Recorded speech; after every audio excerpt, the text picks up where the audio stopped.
audible? Audible, right? Good morning, students. Okay, so thank you so much for coming on time. As I stated, thank you so much. Your presence is very valuable to us, and I really appreciate you. First of all, thanks so much. And I would like to welcome our guest speakers, Dr. Amit Kumar Sharma. So, sir is associate in donor recruitment and counseling in Dhatri Stem Cell Donor Registry, and also Anuradha ma'am will join through online mode. Okay, so today's session will be first ma'am will take an online session, then sir will take offline session. There will be a quiz. Upon closing the quiz, the session will be concluded with valedictory function, and also there will be a offline attendance sheet. I hope you already started signing on the offline sheet, right? Attendance copy. So everyone must sign the attendance sheet. And this is the idea. Okay. So thank you so much, distinguished guests, Dr. Amit sir and Santosh sir. Akash sir. Thank you so much. So on behalf of Department of Medical and Technology, University Institute of Allied Health Sciences, Chandigarh University, I welcome you all for this value-added course on applications of blood stem cells in healthcare. And we'll start eventually with Anuradha's ma'am topic. Thank you so much. Excited on the lab. So there are many students and you are in online mode. So these are the students. Everyone say good morning to ma'am. Good morning, Ma'am. So yes, we can start the session now. We'll start. All right. So I'm going to share my screen. Have you given me the right? Yes, ma'am. You can share this.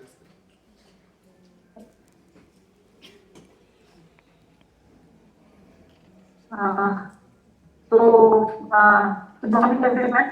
I wanted to be with you physically there, but due to certain circumstances, I'm not able to be there. But I promise them, maybe whenever I be there in Chandigarh, I'll make it a point to come and see you all in person. So without wasting much time, I would like to start the session.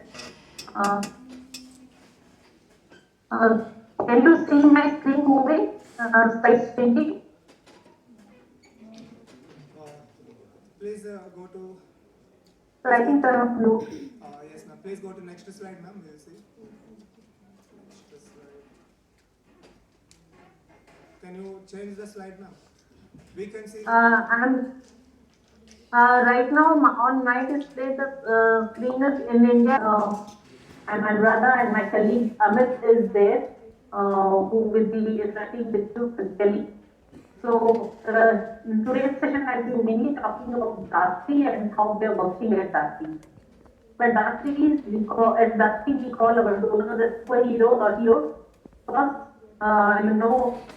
we call Mr. Bachchan, Rajnikant sir, all these guys, right? And Wonder Woman, Superwoman. We call them as superheroes because they save so many people's lives.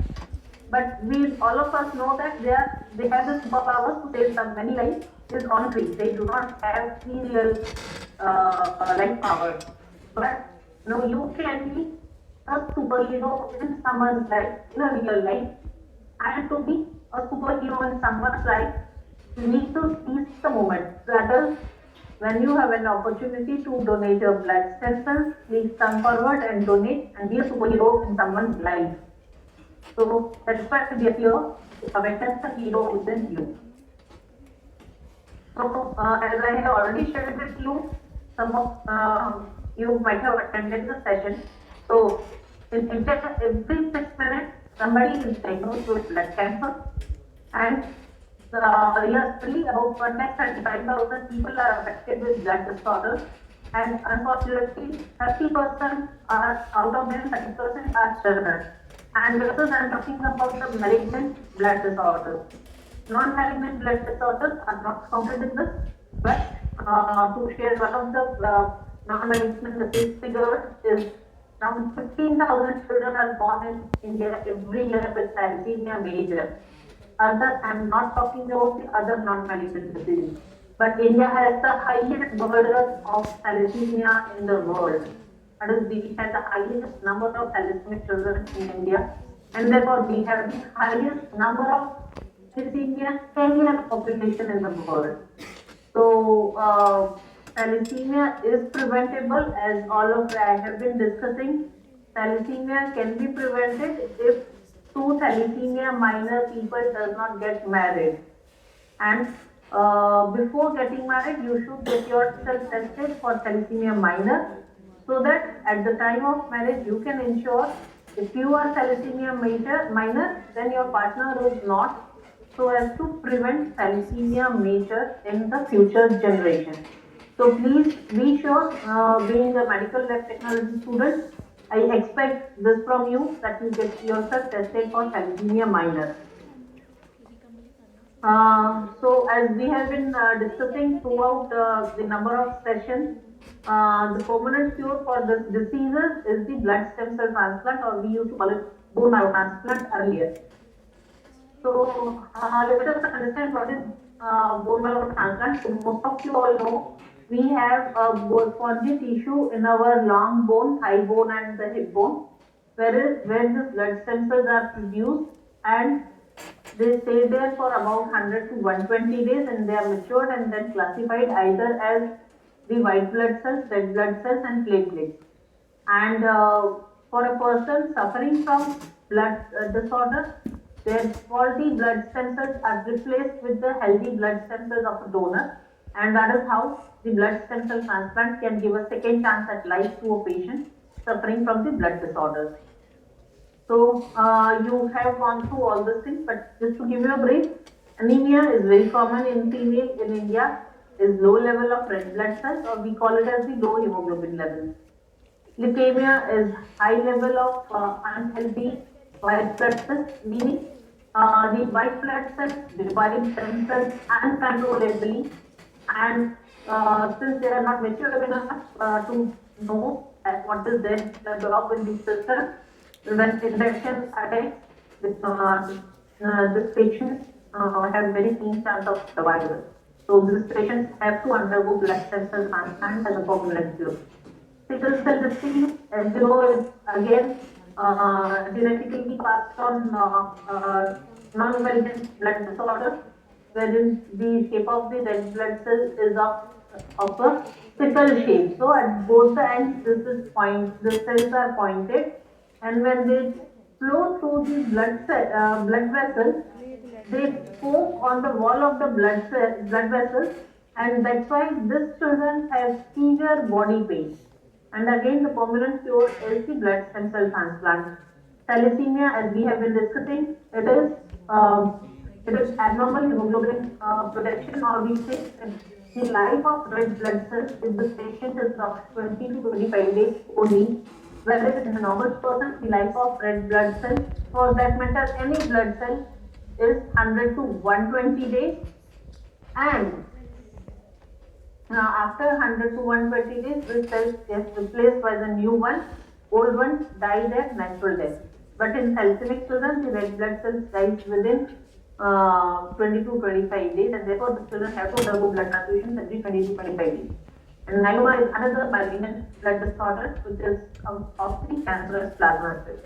These are some of the blood disorders for which the permanent cure is the blood stem cell transplant. These are few of the diseases. Actually, there are 100 plus blood disorders which are treatable through blood stem cell transplant. I will share the list with Vamsi sir. So, for your knowledge, if you are interested in, you can collect it from Vamsi sir. So, as I said, during blood stem cell transplant, the patient receives healthy blood cells from the donor, and for a donor to be able to donate his or her blood stem cells, the HLA typing report must match. There is only 25% chance that patient gets a matching donor within the family. So for those who do not find, the answer is MUD. We call it as MUD. It is acronym. The full name is Matched Unrelated Donor Transplant, wherein the donor does not have any blood relationship with the patient, and this donors are found in registries like DASRI. All over the world, like DASRI, there are 130 registries, and more than 39 million donors have registered and that I had shared with you earlier also. The first mud transplant had happened in 1973 in UK, where the first such registry of the world had started, named Anthony Nolan. It was given the name behind on the name of the patient, Anthony Nolan, who was 5 years old, was suffering from blood cancer, and who did not find a donor. So his mother decided to start such registry to help many more such patients, and that's how the first registry, Anthony Nolan, came. It was started, and since then, there are 130 registries across the world. And in India, first matched unrelated donor transplant through Datri had happened in 2011. So why we have 130 registries across the world, and why do we need to have such registry in India? So ethnicity plays a major role, meaning within the same ethnicity, or for example, to be more precise, a patient is from Punjab, then chances are more that the patient will find the donor from Punjab. For example, if the patient is from Rajasthan, there are greater chances that the patient will find donor from Rajasthan. So ethnicity is really important in finding the unrelated matched donors, and that's why we need such registry in India to help the Indian patient. And even within the same ethnicity, as you can see on the screen, uh, like probability of finding the match donor is 1 in 10,000 to 1 in a million. Meaning, for one patient, we have to recruit average 1 lakh donors, and then we are able to find a match of the patient. So,